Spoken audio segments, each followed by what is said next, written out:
in this world of technology, of doing busy things, having to achieve goals, having all these responsibilities in terms of ourselves, our loved ones, our families, our jobs, money, all of that stuff.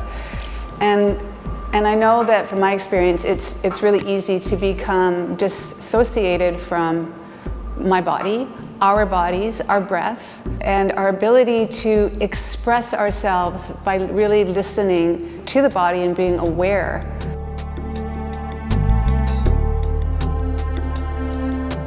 Conscious dance is a modality that was sort of born out of different dance pioneers. It has a beginning and a middle and an end.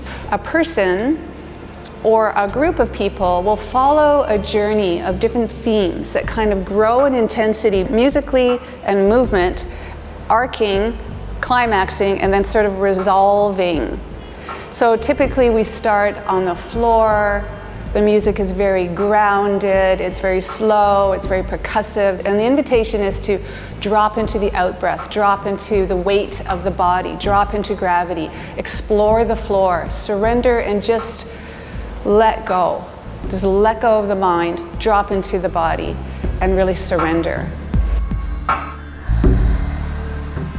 And then maybe move into water, and this idea of flow and movement and feminine, and how movement follows itself. There's a sequence, it's round, it's sinuous, it's feminine, it's sensual, it's enjoyable.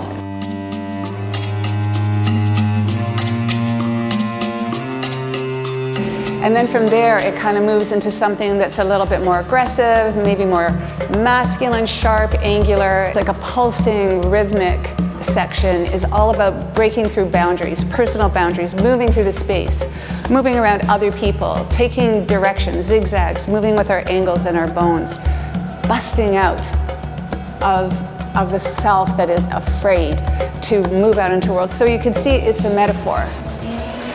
Fire, we climax with fire. It's wild, it's crazy, it's jagged, it's edgy, it's raw, it's emotional, it's badass. It's just like following your impulses. It's really a wild abandonment, and it's really important when people do this practice that they don't judge themselves. They don't think about, oh, how do I look? Because, you know, there's a famous quote, dance like nobody's watching. Because nobody is watching.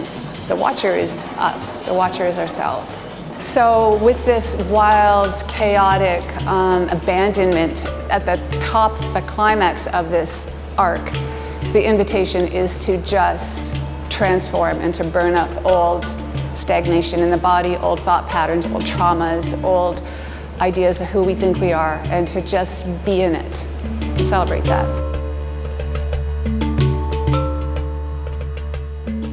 Open heart dance is sort of like a celebration. We've done the work, we've gone from the ground, and we've gone into the water, and we've gone into the exploration and busting through these walls. We've just let it go. We've died, essentially. We've burned in the fire. And then there's this sense of celebration.